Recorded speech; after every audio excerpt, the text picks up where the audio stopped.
Hello dear students, मेरा नाम है इंद्रजीत सिंह और हम कर रहे हैं फिजिक्स क्लास 12th की आरटी एकेडमी पर। ये हमारा चैनल है आरटी एकेडमी, जहां हम आपको पढ़ा रहे हैं फिजिक्स, केमिस्ट्री, मैथ्स और बायोलॉजी। पूरे साल का सिलेबस आपको हम साथ में करवाएंगे और बोर्ड एग्जामिनेशंस को ध्यान में रखते हुए आपको थ्योरी, उनके बनने वाली उनकी प्रॉब्लम्स, ये सब कराएंगे और गाइड करेंगे कि बोर्ड एग्जामिनेशंस को कैसे क्रैक करना है। ना सिर्फ क्रैक करना है, कैसे उसमें अच्छे से अच्छे मार्क्स, ज्यादा से ज्यादा परसेंटेज गेन करने हैं, along with the fact that हमें कंटेंट बहुत अच्छा आना चाहिए। मतलब जो सिलेबस है वो बहुत अच्छी तरह आना चाहिए, बहुत अच्छी तरह सिलेबस सीखना है, बहुत सारी प्रॉब्लम्स लगानी है और एक गेट पे तैयार रखना है कि हम कंपटीशन की तरफ अब जंप करने जा रहे हैं। बट बोर्ड एग्जामिनेशंस को ध्यान में रखना है और प्रायोरिटी में उसे ही रखना है, वही मार्क्स हमें लेकर आने हैं। क्लास 12th की कहानी चल रही है। बोर्ड इज नॉट रिस्पॉन्डिंग, आ गया। क्लास 12th की स्टोरी चल रही है और करंट इलेक्ट्रिसिटी चैप्टर का नाम है। काफी दिनों से हम इसके साथ डील कर रहे हैं। जूल्स लॉ ऑफ हीटिंग आज का एजेंडा है, एंड पावर रेटिंग। दो चीजें करेंगे, जूल्स लॉ ऑफ हीटिंग और पावर रेटिंग। दिमाग में एक बात को रखें कि जब भी कभी हीटिंग शब्द हम इस्तेमाल करेंगे करंट इलेक्ट्रिसिटी में, तो हीटिंग से ज्यादा यहाँ पर एनर्जी टर्म आना चाहिए और हीटिंग जो है वो किसी ना किसी रेजिस्टर में होगा। किसमें होगा? रेजिस्टर में। रेजिस्टर का मतलब कोई ना कोई इलेक्ट्रिकल डिवाइस उसके अंदर काम होगा। ठीक, अच्छी बात। चलो देखो, ये है जूल्स लॉ। ये क्या है जूल्स लॉ? देखो, एक तरह का कैलोरीमीटर हमने 10th क्लास में पढ़ते हैं आईसी बोर्ड में। तो कैलोरीमीटर में कोई लिक्विड वगैरह भर रखा है, इसमें एक डिजिटल थर्मोमीटर लगा रखा है और फिर बैटरी और एक वेरिएबल रेजिस्टेंस के थर्मोमीटर वगैरह लगा करके एक सर्किट कंप्लीट किया है। ये जो आप देख रहे हैं, this is nothing but a heating coil. ये बेटा एक प्रकार से आपकी हीटिंग कॉइल। और ये हीटिंग कॉइल ऐसी है, आप मान लीजिए कि किसी not a good conductor type की चीज, इसको इस तरह बना लें या फिर कोई एक रेजिस्टेंस एज्यूम कर लें। जैसे आपके घर में रूम हीटर होता है, उसकी जो कॉइल होती है वो चीज है। और जब इसमें करंट जाएगा तो लॉजिकली इसमें हीट जनरेट होगी। हीट जनरेट होने का मतलब हीट से नहीं है, मतलब इस बात से है कि जब भी कभी कोई रेजिस्टर है, इसमें से कोई करंट जाएगा तो लॉजिकली इसके एक एंड पे हायर पोटेंशियल है, एक एंड पे लोअर पोटेंशियल है, तो कुछ ना कुछ पोटेंशियल डिफरेंस की वजह से एनर्जी का लॉस आएगा और वो एनर्जी रजिस्टर को चार्ज जो कैरियर्स हैं वो प्रोवाइड करेंगे या अनलोड करेंगे। और इस एनर्जी का इस्तेमाल ये हमारा अप्लायंस कभी फैन चलाने में, कभी एसी चलाने में, कभी टीवी चलाने में, कभी फ्रिज चलाने में एक्सेट्रा में इस्तेमाल करेगा। हम ये कोशिश करना चाहते हैं कि कितनी एनर्जी यहाँ डिलीवर हुई है वो निकाला जाए। उसके निकालने के लिए क्या करते हैं कि इस एनर्जी का इस्तेमाल बिल्कुल नहीं करेंगे, हम सारी की सारी एनर्जी को हीट में कन्वर्ट होने देंगे। तो हमने हीटिंग कॉइल ली है, ये सिर्फ और सिर्फ सारी की सारी एनर्जी को हीट में कन्वर्ट कर रहा है, इससे कोई मैकेनिकल वर्क हम नहीं करा रहे हैं। तो जितनी एनर्जी बनी वो सारी की सारी हीट में कन्वर्ट हो गई। And we are talking now about the heat produced in a resistor. इसके अलावा कुछ और नहीं है। विशेष ध्यान रखेंगे कि सिर्फ और सिर्फ हीट नहीं, हीट का मतलब हीट नहीं, हीट का मतलब है वो एनर्जी जो दी गई रजिस्टर को, और रजिस्टर इसका इस्तेमाल मैकेनिकल वर्क में कर सकता है। हम करने नहीं दे रहे हैं, हम तो कह रहे हैं कि बस ये इसी को हीट बोल दो और कह दो कि सारी की सारी एनर्जी इसी में इस्तेमाल हो रही है। इस तरह से काम करना है, ठीक है। चलो देखो, जूल साहब ने क्या कहा और क्या क्या बताया। मान लीजिए कि आपके पास किसी तरह का एक रेजिस्टर है, तो मैं यहाँ पे एक बढ़िया सा रेजिस्टर बना देता हूँ आपके, और इसमें किसी तरह से कोई करंट आई जा रहा है और आप जानते हैं इस बात को कि जो आई करंट आ रहा है यहाँ पर प्लस और यहाँ पर माइनस, इस तरह से, ठीक। और रेजिस्टर की वैल्यू जो रेजिस्टेंस है वो बेटा आर है। तो उन्होंने कहा कि कुछ समय तक इसमें आप इस करंट को फ्लो होने दीजिए और फिर देखिए कि ये कॉइल में कितनी हीट जनरेट हो रही है। जो हीट जनरेट हो रही है कॉइल में वो इसमें फ्लो होने वाले करंट के स्क्वायर के डायरेक्टली प्रोपोर्शनल है। यानी करंट को अगर आप डबल करेंगे तो हीट 4 टाइम्स हो जाएगी, कुछ ऐसा। और हीट जो है वो इस बात पे भी डिपेंड कर रही है कि रेजिस्टेंस कितना, डायरेक्टली प्रोपोर्शनल है। ग्रेटर द रेजिस्टेंस तो उतना ही ज्यादा कोलिजन्स हो रहे होंगे रेजिस्टेंस के अंदर। जितना कोलिजन होगा, चार्जेस की एनर्जी उतनी जल्दी डैम्प हो जाएगी और हमारे रेजिस्टेंस में हीट ज्यादा प्रोड्यूस होगी। और इस बात पर भी तो डिपेंड करेगा ही करेगा कि आपने करंट कितने समय के लिए फ्लो कराया है। तीन फैक्टर्स, ये एक्सपेरिमेंटल लॉ है, इसके पीछे थ्योरी नहीं है, हालांकि हम एक थ्योरी से भी इसे जस्टिफाई करेंगे। ठीक, तो हीट का फॉर्मूला बना some constant k times I square R T, और ये जो k है इसकी वैल्यू एक्सपेरिमेंटली 1 आ जाएगी, आती है, तो h की वैल्यू बनी बेटा हमारी आई स्क्वायर आर टी। ये हमारे लिए बन गया जूल्स लॉ ऑफ हीटिंग। सुंदर है, पवित्र है, अच्छा है, और कई सारे सवाल इससे बनते हैं, हम करते हैं पेपर में, इंपॉर्टेंट है, ध्यान रखें।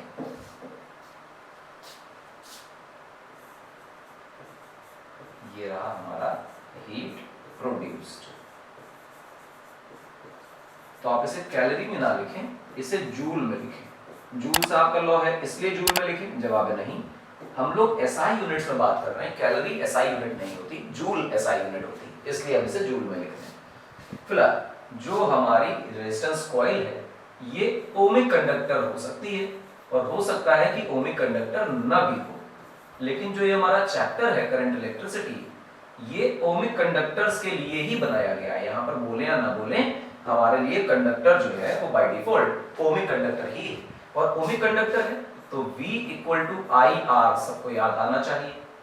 अगर V equal to I R आता है तो फिर I equal to V upon R भी याद आता है। और ये करने के बाद अगर आप अपनी हीट की इक्वेशन को देखें तो बेटा I की जगह वैल्यू डाल दें, तो आई स्क्वायर का मतलब V square upon R square, और इसमें मल्टीप्लाई करेंगे बेटा हम R का, और फिर मल्टीप्लाई करेंगे T का, R से R कैंसिल हो जाता है। हमारे पास जो आंसर आएगा that would be V square upon R into T। ये बच्चे हीट का एक दूसरा फॉर्मूला है, एंड इक्विवेलेंट है, कोई फर्क नहीं पड़ता कि ये अच्छा है वो अच्छा है, दोनों इक्विवेलेंट है, लेकिन ध्यान रखें कि ये हम लोग जूल्स लॉ ऑफ हीटिंग के हिसाब से पहला फॉर्मूला ये है। इसके बाद ऐसा भी हो सकता है कि इसी को हम अलग निगाह से देखें और कहें रेजिस्टेंस का फॉर्मूला जो है वो V अपॉन I है, और फिर वो हीट का फॉर्मूला हमारे लिए आई स्क्वायर आर टी में ये R की वैल्यू सब्सटीट्यूट कर दें, तो आई स्क्वायर आर की जगह लिखेंगे V upon I into T, तो I से I कैंसिल हो जाएगा। मेरे लिए जो आंसर बनेगा वो बनेगा VIT, ये हीट का फॉर्मूला है, विषय ध्यान रखें। ये रहा तीन फॉर्मूलाज हमारे पास हीट क्या है, और बड़े आसान है, ठीक है ना। एक्सपेरिमेंटल फैक्ट से लॉज निकले, और फिलहाल तो आपको हम ये तीन के तीन लॉज एक डब्बे में बंद करके दिखा देते हैं। जैसे यहाँ तो हीट के लिए हमारे पास फॉर्मूला आया बच्चा H equal to I square R T, और ये आया V square upon R into T, और ये आया VIT। ये तीन फॉर्मूलाज आपको बिल्कुल बाय हार्ट कर लेने हैं, और इसी से सवाल बनने वाले हैं, विशेष ध्यान रखें। क्लियर है मेरी बात? जी हाँ। एक और चीज, अब अगर मैं यहाँ पे आपसे पावर की बातें करने लग जाऊं कि कितनी पावर जनरेट हो रही है किसी अप्लायंस में, तो पावर का फॉर्मूला होता है हीट अपॉन टाइम, कितनी हीट प्रोड्यूस हुई पर यूनिट टाइम। क्लियर है? तो जितने फॉर्मूलाज बने हैं इनमें से टाइम टाइम टाइम डिवाइड कर दीजिए, बात बन ही जाएगी। तो आपके लिए पावर का जो फॉर्मूला है वो बनेगा आई स्क्वायर इंटू आर, और यही फॉर्मूला बेटे आपके लिए बनेगा V स्क्वायर अपॉन आर, और यही फॉर्मूला आपके लिए बनेगा V इंटू आई। तो ये फॉर्मूलाज आप पावर के लिए याद कर लीजिए। अब करना क्या है, पावर का फॉर्मूला इसलिए अच्छा है कि पावर में टाइम नहीं है, तो जब भी आपको एनर्जी निकालनी कुछ खास ना करें, टाइम का मल्टीप्लाई कर दें, बात बच जाएगी। क्लियर है? पावर के फॉर्मूलाज आ गए आपके लिए।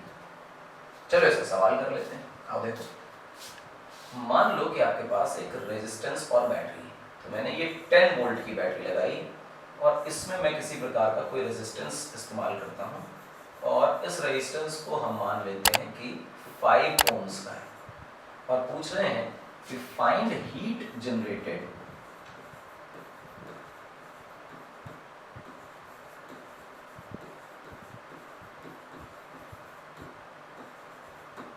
इन 5 ohm resistor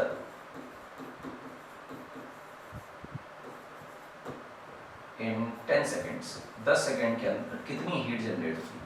तो बड़ा आसान है। सबसे पहली बात तो ये कि आप इसमें 0 0 माइनस प्लस 10 और 10 मार्क करें, तो पोटेंशियल डिफरेंस आपको दिखाई दे रहा है 10 का है, तो कुछ ना कुछ इसमें करंट आएगा। आप करंट की बात निकालेंगे तो पोटेंशियल डिफरेंस अपॉन रेजिस्टेंस यानी कि 2 ओम्स आने वाला है। और फिर अगर आप हीट की चर्चा करें तो हीट का फॉर्मूला होता है बेटे I square R into T, current की वैल्यू 2 आई है, तो 2 का स्क्वायर, रेजिस्टेंस बेटा 5 है और टाइम 10 सेकंड्स दिया गया है। सारा कुछ हम SI में ले रहे हैं तो आंसर जूल में आने वाला है। तो हमारे लिए आंसर आया 4 × 5 × 10, तो मेरे हिसाब से आंसर 200 जूल्स आ रहा है। ये हमने हीट जनरेट कर ली भाई। क्लियर है क्या? बिल्कुल आसान है, तो टफ नहीं। चलो आगे देखो, एक और सवाल लगाते हैं। इसी प्रकार से मेरे बच्चों एक और क्वेश्चन दिया गया, आपको एक रेजिस्टेंस दिया गया, एक और रेजिस्टेंस दिया गया, और फिर इस रेजिस्टेंस और दोनों रेजिस्टेंस को मिलाकर ये मान लीजिए कि 5 ओम्स है और ये मान लीजिए कि 15 ओम्स है, और यहाँ पे हमने 40 वोल्ट की बैटरी लगा दी और कहा कि बताओ दोनों के दोनों रेजिस्टेंसेस में कितना हीट जनरेट हो रही है। तो हमने कहा find heat generated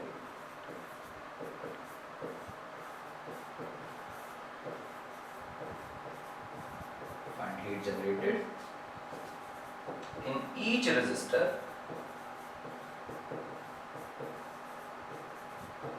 in 10 seconds। 10 second में दोनों रेजिस्टेंसेस में कितनी हीट जनरेट हुई ये बताइए। तो हमने कहा ठीक है बता देते हैं, कोई दिक्कत की बात नहीं है। चलो देखो, ये माइनस ये प्लस, यहाँ 0 यहाँ 0, यहाँ 40 बेटा, तो यहाँ भी 40। क्लियर है मेरी बात? जवाब है हाँ। आपको सीरीज पैरेलल अगर 10th क्लास से आता है तो शायद ये दिखाई दे रहा होगा कि दोनों सीरीज में लगे हुए हैं। अगर दोनों सीरीज में लगे हैं तो हम इनके इक्विवेलेंट सर्किट के बारे में सोचें, और इक्विवेलेंट सर्किट कहता है कि जो रेजिस्टेंस है R इक्विवेलेंट वो बेटा है 5 + 15 सीरीज में डायरेक्ट ऐड होते हैं, तो हमारे पास 20 ओम्स आता है। तो हमने यहाँ पे 20 ओम्स का इक्विवेलेंट रेजिस्टेंस लगाया और उसके बाद यहाँ पर बेटे 40 वोल्ट की बैटरी लगाई, ये माइनस ये प्लस, तो ये 0 ये 40, तो ये 0 तो बेटा ये 40। तो फिर अब आपको दिखाई देना चाहिए कि यहाँ तो करंट आने वाला है, और करंट कितना आने वाला है आप देखिए। करंट का फॉर्मूला होता है V/R, पोटेंशियल डिफरेंस 40 है, रेजिस्टेंस बेटा 20 है, आंसर आ रहा है 2 एम्प्स का। तो 2 एम्प्स का करंट है, और क्योंकि सीरीज कॉम्बिनेशन में जो एक रेजिस्टेंस में करंट होता है वही दूसरे में करंट होता है, और दोनों में जो करंट है वही इक्विवेलेंट में करंट है, यानी कि इक्विवेलेंट और इंडिविजुअल रेजिस्टेंसेस में करंट में कोई वेरिएशन नहीं होता। तो सीरीज कॉम्बिनेशन के अंदर ऐसा रहता है। तो ये 2 एम्पियर का जो करंट है वो हमारे इक्विवेलेंट सर्किट में भी है और इन दोनों में भी है। यहाँ भी बच्चे 2 एम्पियर और यहाँ भी बच्चे 2 एम्पियर। इस तरह से हम ये काम करेंगे। चलो लगाते हैं भाई। तो let's talk about 5 ohm resistance. तो हीट 1 लिख लेते हैं। हीट 1 का फॉर्मूला बनेगा बेटा I² R1 × T। I की वैल्यू 2 है तो 2 का स्क्वायर, रेजिस्टेंस बच्चे 5 है और समय तो हमने 10 ही लिया है, तो लिखेंगे 4 × 5 × 10। आप इसको सॉल्व करेंगे तो आंसर आएगा 200 जूल्स। ये आया 5 ओम में जनरेट होने वाली हीट। अब आप 15 ओम्स की बात कर लीजिए, तो 15 ओम्स के लिए आप लिखेंगे H2, इसका फॉर्मूला भी वही है I² RT। तो ये हुआ 2 का स्क्वायर, R की जगह बच्चा 15 है और टाइम शायद 10 है, तो हम यहाँ लिखेंगे 5 × 15 × 10। बेटा ये आएगा 60 और एक 0 और, तो 600 जूल्स। ये दो। और अगर आप टोटल हीट निकालने की कोशिश करें कि कितनी हीट टोटल जनरेट हुई, तो टोटल हीट इज 600 + 200 यानी कि 800 जूल्स की हीट हम लोगों ने जनरेट की अपने इन रेजिस्टर्स में। कोई परेशानी वाली बात? जवाब है बिल्कुल। कैसे और कॉम्प्लेक्स हो सकता है? जी हाँ, बहुत कॉम्प्लेक्स हो सकता है। चलिए काम करते हैं और कॉम्प्लेक्स बनाते हैं इसे। देखो बच्चों, एक सिंपल सी बैटरी लगाइए, एक इंटरनल रेजिस्टेंस लगाइए और फिर यहाँ पर एक रेजिस्टेंस लगाइए, इधर भी एक रेजिस्टेंस लगाइए और आफ्टर इट ऊपर भी एक रेजिस्टेंस लगाइए। आप इसको कह सकते हैं कि 6 ओम्स है और इसको कह सकते हैं कि ये 1 ओम है, ये 2 ओम्स कर ले, ज़्यादा बेहतर लगेगा। 2 ओम्स, ये 1 ओम है, तो मान लेते हैं कि ये 6 वोल्ट्स की बैटरी है। कह रहा है कि find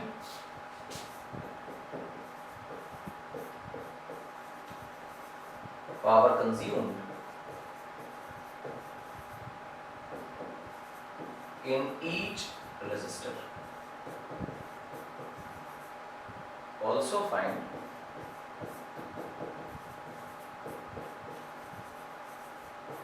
power loss in battery. Battery के अंदर कितना पावर लॉस हुआ सबको पता है कि बैटरी का जो पावर लॉस है वो इंटरनल रेजिस्टेंस में जाता है। तो इंटरनल रेजिस्टेंस कौन सी है, तो देखो ये बैटरी है हमारी, ठीक है ना। तो जो 1 ओम नीचे बना हुआ है वो इंटरनल रेजिस्टेंस है, कोई परेशानी की बात नहीं, आसान टॉपिक है, चलिए करते हैं। सबसे पहली बात ये 6 और ये देखो, अगर तुम इन दोनों को देखोगे ना तो ये दोनों तुमको दिखाई देंगे बेटा सीरीज में। सीरीज का मतलब 1 और 2 हो गए बेटा हमारे 3। तो जो इसका इक्विवेलेंट सर्किट बनेगा वो इक्विवेलेंट सर्किट कुछ इस तरह बनेगा कि हमारे लिए 6 ओम्स ऊपर रह जाएगा और 2 और 1 3 है तो वो नीचे आ जाएगा, तो हम लिखेंगे इसको 3 ओम्स। फिर ऐसे नीचे आए और बैटरी लगाएं और बैटरी के बाद 1 ओम का रेजिस्टेंस और 6 वोल्ट की बैटरी फिर से काम करने लग जाएगी। अब बेटा गौर से देखें, 6 और 3 बेटा पैरेलल है। 6 और 3 पैरेलल का मतलब 1/R equivalent equal to 1/R1 plus 1/R2।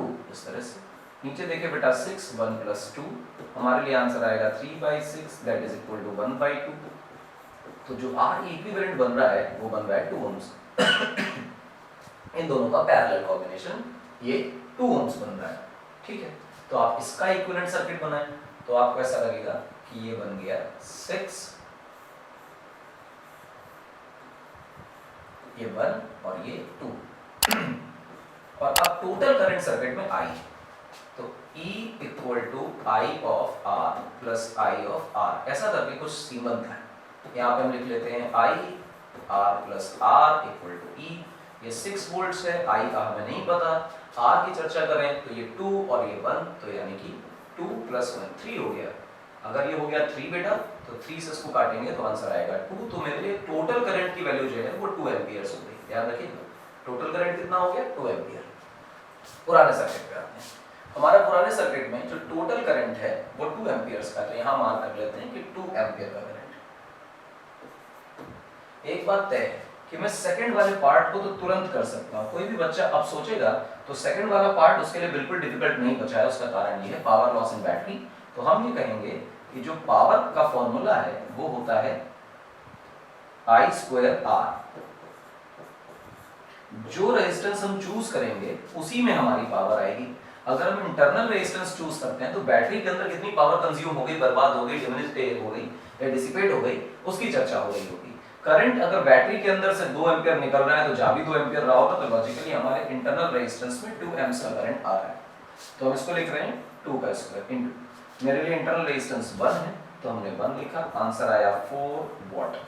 इतने की पावर लॉस हो रही है इन बैटरी, तो हम लिख देते हैं इन बैटरी। सबसे पहली बात तो ये, ठीक है, अच्छा है। तो पावर लॉस इन बैटरी तो निकाल लिया हमने। बाकी चीजें अब यहां पर करते हैं। आओ देखो ये 2 एम्पियर का जो करंट है बेटा वो अब यहां पर और यहां पर बंटने वाला है, 2 हिस्सों में बटेगा। कैसे बटेगा गौर से देखो, ये 3 है और ऊपर 6 है तो इन दोनों में बटने वाला है। जी हाँ बटेगा तो सही, अच्छी बात है। कैसे निकालेंगे कितना करंट जाएगा किसी एक ब्रांच में और कैसे निकालें कितना करंट जाएगा किसी दूसरी ब्रांच में, ठीक है। सोचते हैं, हमने कहा कि यहाँ पर 0 और यहाँ पे x वोल्ट मान लो, तो भैया यहाँ भी 0 और यहाँ भी x वोल्ट ही है। हाँ है तो सही। तो अगर तुम यहाँ पर करंट I1 बोल रहे हो बेटा तो यहाँ पर करंट I2 बोल रहे हो बेटा, तो गौर से देखना मेरे I1 और I2 कितना होगा। तो तुम कहोगे I1 की जो वैल्यू होगी वो होगी x/6 और I2 की जो वैल्यू होगी वो होगी x/3। क्लियर है मेरी बात। तो जहां पर रेजिस्टेंस छोटा है वहां पर करंट ज्यादा है, जहां रेजिस्टेंस बड़ा है वहां पे करंट कम है। इन दोनों को मिला दें तो ये 2 एम्पियर्स बन जाना चाहिए। तो हम कहेंगे I1 plus I2 equal to 2 amperes. ऐसा क्यों बोला जाता है, क्योंकि 2 एम्पियर ही तो है जो 2 हिस्सों में डिवाइड हो रहा है। तो हम लिखेंगे बेटा x/6 plus x/3 equal to 2। यहाँ से बेटा x को कॉमन ले लें और हमारे पास आंसर आएगा 1/6 प्लस 1/3। फिर इसको अगर हम लोग एलसीएम बनाएं तो देखो नीचे आएगा बच्चा 6, ऊपर आएगा 1, इधर आएगा 2 और फिर ये बन गया 3 3 2 6 और सामने है 2। इसको उठा के ऊपर भेज दें तो शायद x की वैल्यू आ गई मेरे बच्चों 4। अगर x की वैल्यू आ गई 4 तो इसका मतलब 4/6 एम्पियर का करंट यहाँ है और 4/3 एम्पियर का करंट यहाँ है, ठीक है ना। अगर ऐसा हो गया तो फिर तो तुरंत सवाल सॉल्व हो गया, अगर 2 मिनट में आंसर आ गया। अगर मैं कहूं कि पावर इन 6 ओम्स कितनी होगी तो तुम कहोगे I²R। I की वैल्यू हमने 6 ओम में निकाल रखी है 4/6, इसका हमने स्क्वायर किया इनटू किया बच्चा 6, तो 16/6 स्क्वायर इनटू 6, 6 से 6 कैंसिल, तो 16/6 वॉट इज द पावर। अच्छा अब निकालें इनमें 1 और 2 में, तो ये 1 और 2 में उतना ही करंट जा रहा है जितना कि 3 ओम्स में जा रहा है, क्योंकि इनका इक्विवेलेंट ये बना हुआ है, तो ये आंसर है 4/3। पावर इन 1 ओम निकालें तो हम लिखेंगे फिर से I²R। I की वैल्यू देखें तो बेटा ये वाली वैल्यू तो 4/3 है, तो मैं लिख रहा हूँ 4/3 का होल स्क्वायर, रेजिस्टेंस बच्चा 1 है, तो मेरे पास आंसर आएगा 16/9। यही पावर अगर मैं इस 2 ओम्स में पूछने की कोशिश करूं तो मैं लिखूंगा पावर इन 2 ओम्स, तो फिर आप कहेंगे I²R और फिर हम पावर की जगह लिखेंगे 4/3 का होल स्क्वायर और यहाँ पर बच्चा लिखेंगे 2, तो आंसर आएगा 32/3 वॉट। क्लियर है क्या? हर एक इंडिविजुअल रेजिस्टेंस में हमने पावर निकाली, फॉर्मूला वही है। सवाल बढ़ कैसे जाएगा? सवाल ऐसे बढ़ जाएगा कि कॉम्प्लेक्स सर्किट आपको बनाकर दिए जाएंगे और इन कॉम्प्लेक्स सर्किट्स में आप डिफरेंट रेजिस्टेंसेस में अगर करंट मालूम ना हो तो आप पावर नहीं लिख पाएंगे। तो सवाल पुराना सर्किट का आ जाएगा कि आप डिफरेंट कॉम्बिनेशंस में डिफरेंट रेजिस्टेंसेस में करंट निकालिए। यहाँ पर वो सीरीज और पैरेलल वगैरह की जो बेसिक नॉलेज है जो उन्होंने सिलेबस से हटा रखी है, वो 10th स्टैंडर्ड के जो सीरीज पैरेलल कॉम्बिनेशन के क्वेश्चंस थे उस टाइप के कुछ ये प्रोवाइड करेंगे और प्रोवाइड करने के बाद आपसे कहेंगे कि हर इंडिविजुअल रेजिस्टेंसेस में क्या पावर कंज्यूम की जा रही है वो निकालें। हाँ, इसको इतना बड़ा सवाल ना करते हुए बोर्ड में क्या कर देते हैं, ऐसा कह देते हैं कि इस पर्टिकुलर रेजिस्टेंस में पावर निकालिए, तो आपको सब नहीं निकालना है। और जब आप इस पर्टिकुलर रेजिस्टेंस पे पावर निकालने जाएंगे तो आपको इसमें करंट चाहिए होगा, तो अल्टीमेटली वो जो करंट वाली कहानी का जो सॉल्यूशन है वो पूरा सॉल्यूशन आपको इसके लिए करना पड़ेगा। कोई डिफिकल्ट बात नहीं, आसानी से हो जाएगा। आप सब 10th क्लास में भी करके आए, बिलीव में 10th क्लास का ही बिल्कुल सवाल है। अच्छा, अब चर्चा करते हैं बच्चों पावर रेटिंग की कि क्या होती है हमारी पावर रेटिंग। समझे पावर रेटिंग क्या है? कोई अप्लायंस है, जैसे मान लेते हैं कि कोई बल्ब है, हम लेके आए, उस बल्ब में कुछ स्टेटमेंट लिखा है और लिखा हुआ है कि वो 100 वॉट कॉमा की जगह कई बार हाइफन लगा होता है 200 वोल्ट का है।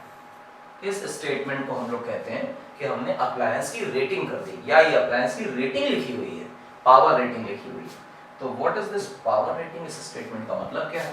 तो ये जो चीज जिसे हम पावर रेटिंग कह रहे हैं उसमें से जो ये वॉट लिखा हुआ है इसे कहते हैं वॉटेज, और ये जो वोल्ट लिखा है इसे बोलते हैं वोल्टेज। इसका मतलब ये होता है कि कितने वोल्ट पर अप्लायंस चलाओगे तो कितनी पावर कंज्यूम करेगा। क्लियर है मेरी बात? इस स्टेटमेंट का मीनिंग अगर आप लिखना चाहो तो इस तरह लिख सकते हो कि if we operate this bulb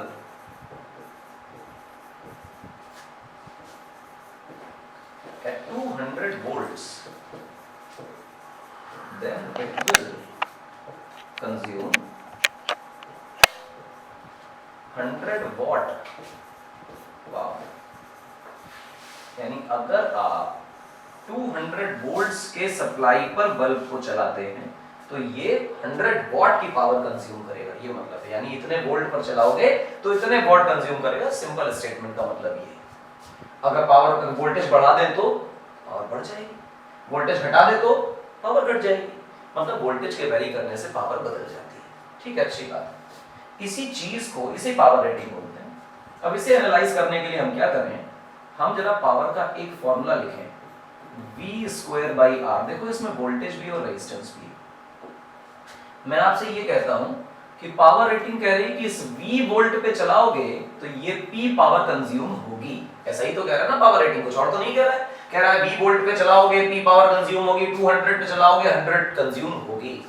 पर जब इन्होंने ये चीजें सॉल्व करी और इनको पता था कंपनी वालों को अप्लायंस के बारे में, तो V की वैल्यू फॉर्मूले में रखी और P निकाल लिया।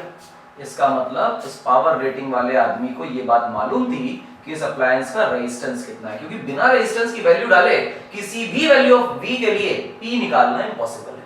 तो अगर आप P निकालना चाहते हैं V की मदद से, पावर कैलकुलेट करना चाहते हैं वोल्टेज की मदद से, तो आपको रेजिस्टेंस की जानकारी होनी चाहिए। यानी अगर कोई आदमी तय बात है कि फिक्स सही करेक्ट स्टेटमेंट दे रहा है कि वोल्टेज भी पता है पावर भी पता है, तो हिडन तौर पे उसको उसकी रेजिस्टेंस 100% पता थी। बात तो सही है। यानी कि हम कहेंगे पावर रेटिंग हैज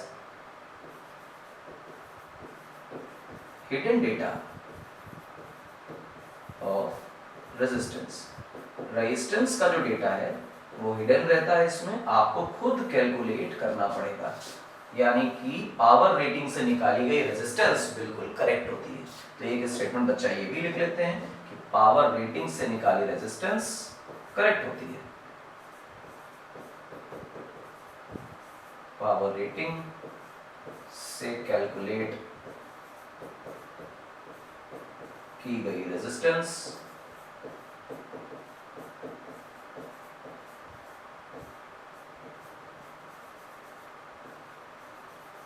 एक्यूरेट होती। ठीक, तो चलो अपने इस पर्टिकुलर केस की रेजिस्टेंस निकाली जाए। रेजिस्टेंस की वैल्यू हुई बेटा V square by P। Voltage हमारे बल्ब की बोली गई है 200 और पावर बोली गई है बेटा 100। इसको काट दें तो आंसर आएगा 400 ओम्स।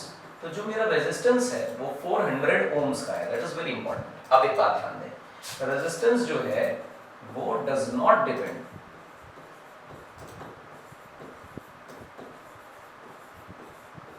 ऑन वोल्टेज और current.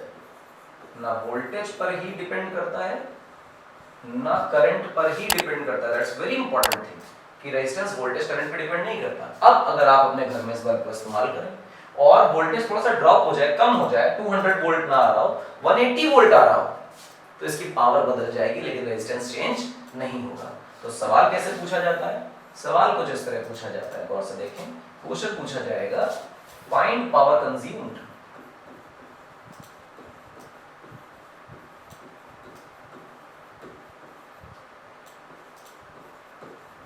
when voltage drops to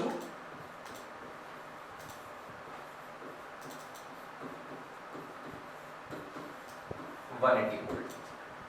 180 volt पर अगर वोल्टेज आ जाए 200 की बजाय, तो कितना पावर कंज्यूम करेगा हमारा बल्ब।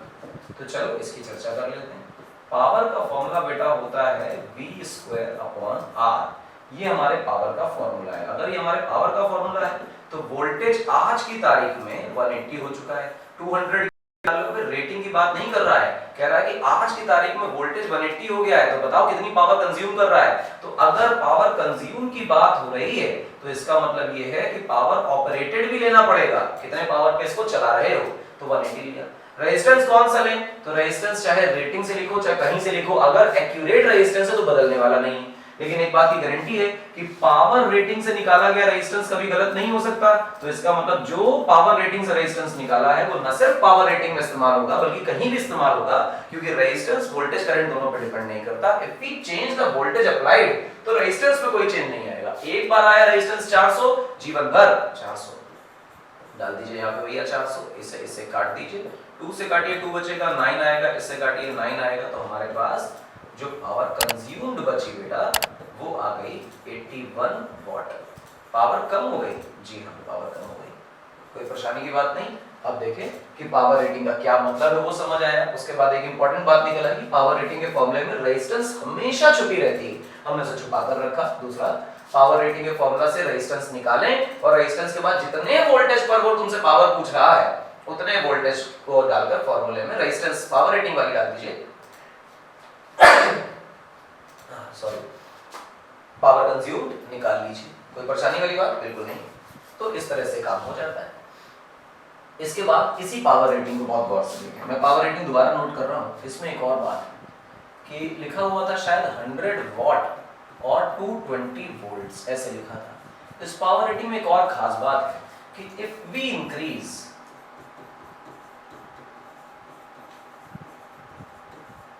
वोल्टेज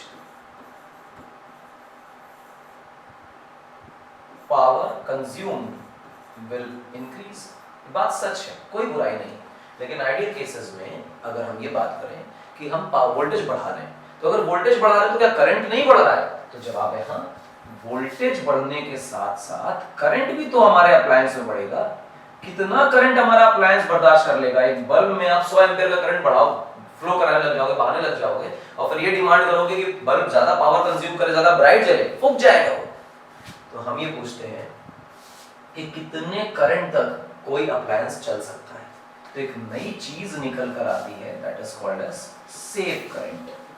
सेफ करंट का मतलब वो मैक्सिमम वैल्यू ऑफ करंट जिस करंट को अगर हम अप्लायंस में फ्लो कराएं तो अप्लायंस फ्लो नहीं करेगा, फूकेगा नहीं, खराब नहीं होगा।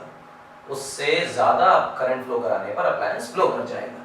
ये सेफ करंट कहां से निकलता है? ये सेफ करंट भी रेटिंग में छुपा है। यहां पे ये भी लिख लेते हैं, ये सेफ करंट भी रेटिंग में छुपा है। कैसे रेटिंग में छुपा है? तो आप लोग देखें बेटा, पावर का फॉर्मूला एक और भी होता था जिसको हम बोलते थे VI, बोलते तो थे। तो आप करंट का फॉर्मूला निकाल लीजिए बेटा, पावर अपॉन वोल्टेज। अब आप कहिए कि ये पावर से, ये जो करंट है ये सेफ करंट है।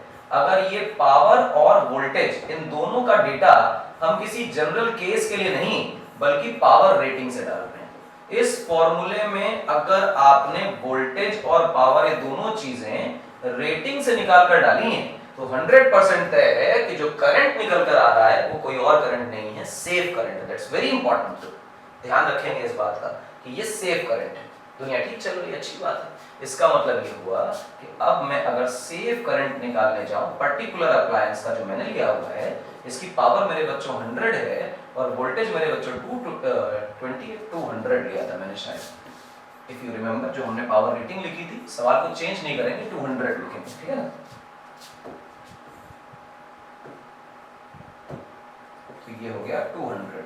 आप इसे सॉल्व करेंगे 1/2 यानी कि 0.5 एम्प्स आ रहा है। ये है हमारा सेफ करंट। कोई परेशानी वाली बात? जवाब नहीं। लेकिन इसमें क्या करते हैं, और देखो कई बार सवाल कैसा पूछता है, सवाल ऐसे पूछता है आपसे, कहेगा कि if we increase the voltage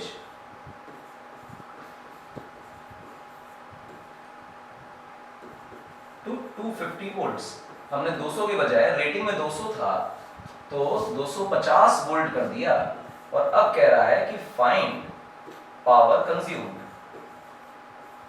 आप ऐसा बिल्कुल मत सोचिएगा कि वोल्टेज बढ़ा है तो पावर बढ़ेगी, नहीं बढ़ेगी। कारण देखना क्या है, समझना इस चीज को, बहुत इंपॉर्टेंट है। आपकी जो पावर कंज्यूम्ड होगी बेटा, वो 110% सत्य बात ये है कि V² डिवाइडेड बाई R होगी। और अगर कंज्यूम्ड पावर की बात हो रही है तो यहाँ पे ऑपरेटेड वोल्टेज लगाना पड़ेगा। अब आप लिखेंगे 250 इंटू बच्चा 250 डिवाइडेड बाय रेजिस्टेंस। अगर आप देखें तो आपने शायद 400 निकाल रखा था, टाइम टाइम काट दीजिए। 625 divided by 4 is the power consumed. और आपको ऐसा लगा कि ये वो नई पावर है जो हमारा अप्लायंस कंज्यूम कर रहा होगा। पेपर आंसर आ गया, मजा आ गया, आप लिख कर चले आएंगे और आपको लगेगा कि 3 मार्क्स का क्वेश्चन है, 3 मार्क्स अपने, पर ये नहीं है। सत्य क्या है वो बताता हूं। आज की तारीख में जो सर्किट में करंट है उसका फॉर्मूला P/V है। मैं रेटिंग से लिख दूंगा तो सेफ करंट हो जाएगा, पर रेटिंग से ना लिख के ऑपरेटेड लिख दूंगा तो करंट फ्लोइंग हो जाएगा। तो मैंने लिख दिया ऑपरेटेड, ऐसा लिख दिया, तो ये हो जाएगा करंट फ्लोइंग। क्लियर है मेरी बात? इस करंट के फ्लो का एक और फॉर्मूला है, वो है V/R। V कौन सा? ऑपरेटेड वोल्टेज, और रेजिस्टेंस तो जो होती है वो तो होती है। आज की तारीख में वोल्टेज कितना लगा रहे हो? 250। और कितनी रेजिस्टेंस तुमने अपने अप्लायंस के बल्ब की निकाली थी? तो शायद याद करो 400 ही हमने निकाली थी लास्ट स्लाइड के अंदर। ये देखो 400 का गया, ये 400 निकाली हुई। चलो आगे आ जाओ। तो अब इसको काट दीजिए, आप देखेंगे कि 25 डिवाइडेड बाई 40 लिखा है, तो ये 2.5 डिवाइडेड बाई मेरे बच्चों 4 लिखा है। ऐसा कुछ है? जवाब है हाँ। आप इसको देखोगे तो ये 0.5 से तो भाई साहब बड़ा है, 0.5 से बड़ा है। जी हाँ, आधे से तो बड़ा हो गया। लेकिन अगर आप सेफ करंट को बहुत गौर से देखने की कोशिश करो तो सेफ करंट हम लोगों ने निकाल रखा है 0.5 एम्पियर्स, यानी कि 0.5 एम्पियर्स तक तो ये अप्लायंस काम करता है, इसके बाद ब्लो कर जाता है। तो जैसे ही आपने वोल्टेज लगाया बेटा 250 वोल्ट, और 250 वोल्ट लगाने पर जो सर्किट में करंट है वो सेफ लिमिट से ऊपर हो गया, यानी जो फ्लो ऑफ करंट है सर्किट में वो सेफ करंट से ज्यादा हो गया, और सेफ करंट से ज्यादा होने का मतलब है कि अप्लायंस अब जिंदा नहीं रहेगा, बल्ब मर जाएगा, बल्ब के प्राण निकल जाएंगे।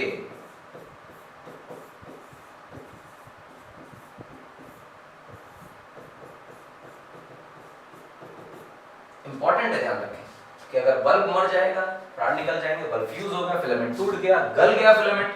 अगर गल गया तो काहे की पावर कंज्यूम, कोई पावर कंज्यूम होगी ही नहीं, बल्ब जलेगा ही नहीं, बस जला, इतनी हीट प्रोड्यूस हुई कि उसका फिलामेंट गल गया, टूट गया कहीं से भी, और जैसे ही टूटा हम कह देंगे कितनी पावर कंज्यूम हुई भाई साहब, 0 कंज्यूम हुई।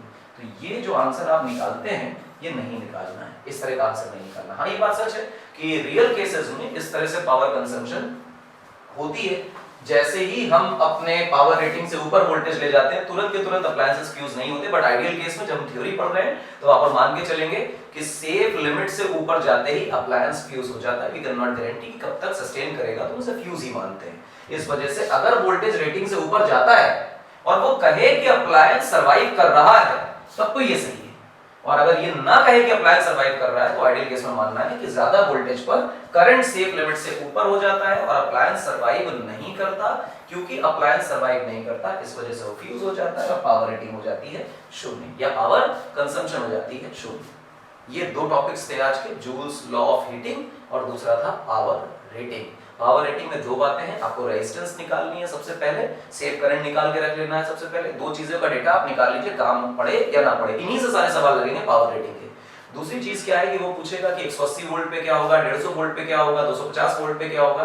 तो जैसे जैसे वो वोल्टेज बदले तो वही पावर का फॉर्मूला है V operated square upon resistance. Resistance आप निकाल लीजिए अब पावर रेटिंग से, उसके बाद ऑपरेटेड वोल्टेज की वैल्यू डालते रहिए, नई पावर निकालते रहिए। अगर कह दे कि ज्यादा पावर पे वो सस्टेन कर रहा है, वो सर्वाइव कर रहा है तो ये पावर है।